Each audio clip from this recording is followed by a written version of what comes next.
مجھے یورپ سے ایک دوست نے فون کیا، کہنے لگا مولانا ناراض نہ ہونا، آپ لوگ باتیں کر دیتے ہیں، ہم سبحان اللہ کہہ دیتے ہیں، ہم لوگ ہم سے سوال جواب کرتے ہیں، اب ہمیں آپ کو پورا سمجھانا پڑے گا۔ میں نے کہا جناب آپ بات کیجیے، اگر میرے بس میں ہوا تو جواب دوں گا، اگر میرے پاس اس کا علم ہوا تو۔ کہنے لگا رمضان شریف میں جب ہم روزہ کھولتے ہیں نا، ایک روزہ رکھا ہوتا ہے سحری کر کے، اور جب روزہ کھولتے ہیں تو اتنی خستہ حالت ہو جاتی ہے، بلڈ پریشر اتنا لو ہو جاتا ہے کہ دل کرتا ہے دو بندے پکڑ کے مسجد چھوڑ کے، حالانکہ صرف ایک روزہ رکھا ہے اور سحری کر کے رکھا ہے۔ آپ علماء کہتے ہیں امام حسین نے 3 دن جو ہے وہ کھایا کچھ نہیں، پیا کچھ نہیں۔ انسان کا جو وجود ہے اس کی ضرورت ہے پانی، توجہ ہے میری بات پر؟ وجود کی ضرورت ہے پانی، کھانا وجود کی ضرورت ہے، ضرورت ہے وجود کی، اور آدمی کھائے پیے نہ، پھر آپ کہتے ہیں کہ 3 دن مسلسل نہیں پانی پیا، کھایا نہیں، اور پھر انہوں نے چڑھ کے بڑا لمبا چوڑا جہاد کیا، تو آپ مجھے عقلاً سمجھائیں یہ کیسے ہو سکتا ہے؟ تو میں نے کہا ایک تو اس کا روحانی جواب ہے، اور شاید تیری سمجھ میں نہ آئے پر میں دے دیتا ہوں۔ اعلیٰ حضرت فرماتے ہیں کہ تیری نسل پاک میں ہے بچہ بچہ نور کا، تو ہے عین نور تیرا سب گھرانہ نور کا۔ ایک تو یہ جواب ہے، لیکن تو چونکہ عقل کی بات کر رہا ہے، ہو سکتا ہے تیری سمجھ میں نہ آئے۔ میں نے کہا ایک بات بتا، جو بندہ بچپن سے عادی ہو 3 دن بھوک کاٹنے کا، جو بندہ بچپن سے عادی ہو مہینہ مہینہ کھجور پہ گزارا کرنے کا، اس کے بارے میں تیرا کیا خیال ہے؟ کہنے لگے کس طرح؟ میں نے کہا وہاں پڑھ لو امام رازی کی تفسیر کبیر، وہاں پڑھ لو، کہیں نیٹ سے ڈاؤن لوڈ کر لو، دیکھ لو، پڑھ لو۔ امام رازی کہتے ہیں کہ روزہ رکھا سیدہ فاطمہ نے، میں اس کی تفصیل میں نہیں جاتا، سبب کیا بنا، روزہ رکھا، وہ منت مانگی تھی روزہ رکھا۔ اسی منت بھی دیکھ دی مننے ہیں، جدوں بھی مننے ہیں، دیکھ دی منت بھی منیا کرو تے روزیاں دی بھی منیا کرو تے سپاریاں دی بھی منیا کرو، تہاڈی مہربانی، مہربانی کرے قرآن شریف پڑھنے کے لیے، اسے پڑھا کر۔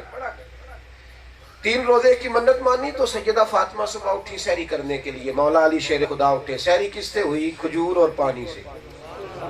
جب وہ اٹھی تو دونوں شہزادے بھی اٹھ گئے۔ عمریں کتنی تھی؟ امام حسین کی عمر 7.5 سال اور امام حسن کی 8.5 سال۔ ساڈا تے بال ساری عمر بڑا ہوندا ہی نہیں، 21 سال کو بھی اماں کہتی ہے یہ تے بچہ ہے، تو کس دن بڑا ہونا ہے اس نے؟ 7.5 اور 8.5 سال کی عمر میں بچوں نے روزے رکھے، دن بھر روزہ رکھا۔ تو مولا علی کہتے ہیں میں بھی پہلے روزہ رکھتا تھا، بی بی صاحبہ بھی رکھتی تھی، پر آج مجھے فکر زیادہ تھی اس لیے کہ بچوں نے روزہ رکھا۔ فرماتے ہیں میں کہیں سے تھوڑے سے جوں لایا، فاطمہ نے پیسے، روٹیاں پکائیں، 4 بندوں کا روزہ تھا، روٹیاں 3 بنی۔ ساری تفسیر کبیر میں آپ کو ملے۔ فرماتے 3 روٹیاں بنی، تھوڑا سا سرکہ، تھوڑی سی کھجوریں، پانی کے چند پیالے، سامنے روزہ رکھا۔ آپ کو پتہ ہے جب عین افطار کا ٹائم ہوتا ہے تو آخری 10 منٹ گزرتے ہی نہیں، وہ ایسے لگتا ہے جیسے سوئی رک گئی ہے، وہ چلتی نہیں آگے، بڑا کڑا سا وقت محسوس ہوتا ہے۔ عین اس ٹائم جب افطار کا وقت آیا، انتظار ہو رہا تھا، دروازے پہ کسی مانگنے والے نے آواز دے دی، ادھر دیکھو میری طرف۔ سخی وہ تھوڑی ہوتا ہے جس کے پاس 1.25 کروڑ روپیہ ہو تو سخاوت کرے۔ وَيُكْسِرُونَ عَلَىٰ أَنفُسِهِمْ وَلَوْ كَانَ بِهِمْ خَصَاصَةٌ۔ اللہ فرماتے ہیں سخی وہ ہوتا ہے جو اپنا نقصان کر کے بھی سخاوت کرتا ہے۔ میری طرف دیکھیں، میری بات پہ توجہ کریں، وہ سخی ہوتا ہے۔ اس لیے میاں صاحب نے کہا تھا مالاں والے سخی نہیں ہوندے، مالاں والے سخی نہیں ہوندے۔ اگر وہ مالاں والے نے وہ سخی ہوندے تو پھر مال جمع ہی نہیں سی ہونا۔ وہ جو سٹاک پیچھے لگا ہے اس کا مطلب ہے کہ سخی، مالاں والے سخی نہیں ہوندے تے سخیاں کول مال نہیں ہوندا، ایتھے اوتھے دوویں جہان نہیں، سخی کنگال نہیں ہوندا۔ تو جناب فاطمہ الزہرا کے دروازے پہ دستک دی اور مانگنے والے نے کہا کہ میں قیدی ہوں، میں نظر آ رہا ہوں آپ حضرات کو؟ آپ بھی ماشاءاللہ مجھے نظر آ رہا ہے، جب پیچھے دیکھتے ہیں تب بھی مجھے نظر آتے ہیں کہ کدھر اور پہ ویندا ہے۔ تو اس لیے میری طرف دیکھیں تھوڑی دیر، تاکہ میں بات کو تھوڑی دیر میں مکمل کر لوں۔